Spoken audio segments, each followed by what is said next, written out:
Our roommate stole my pregnant wife's entire childhood, but he made one huge mistake. 2 weeks after our roommate moved out, my pregnant wife opened her Nintendo game collection, and every single game was gone. Not some of them, every single one. The creepy part? He only stole hers. Mine were untouched. About 10 years ago, my wife and I were in our early 20s. We lived in a huge but run-down apartment in a terrible neighborhood. Money was tight. I worked multiple kitchen jobs while my wife went to college and worked part-time. We rented our extra bedroom to a guy we'll call Bob. Bob seemed like the perfect roommate. Quiet, respectful, paid rent on time, never touched our food. We trusted him completely. 5 months later, we found out my wife was pregnant. We were beyond excited. Since we'd need the spare room for the baby, we gave Bob several months' notice to find another place. He moved out without any drama, and we figured we'd never see him again. We couldn't have been more wrong.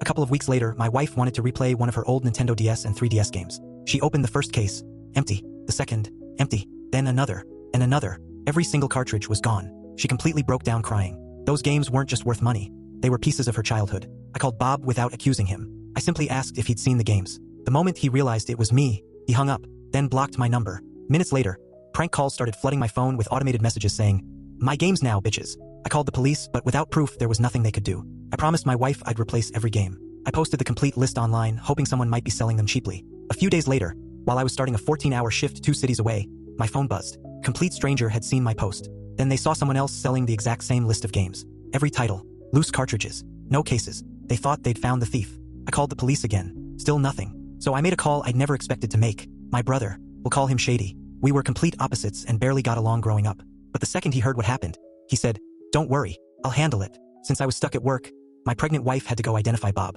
Shady didn't have a car, so my best friend's sweet, church-going mom volunteered to drive everyone. She thought the whole thing sounded exciting. Shady even brought along a friend who had recently gotten out of jail. My wife nicknamed him Tweaker because he literally couldn't stop twitching. The group drove 2 cities away to meet Bob at a nearly abandoned gas station where he wanted to sell the games. My wife stayed inside the van. She confirmed it was Bob. Shady and Tweaker walked over. Bob had no idea who they were. Shady pulled out a thick wad of cash. Bob smiled and handed over the games so they could inspect them. Shady gave the games to Tweaker, then looked Bob dead in the eyes and said, "These games belong to my brother. You stole them."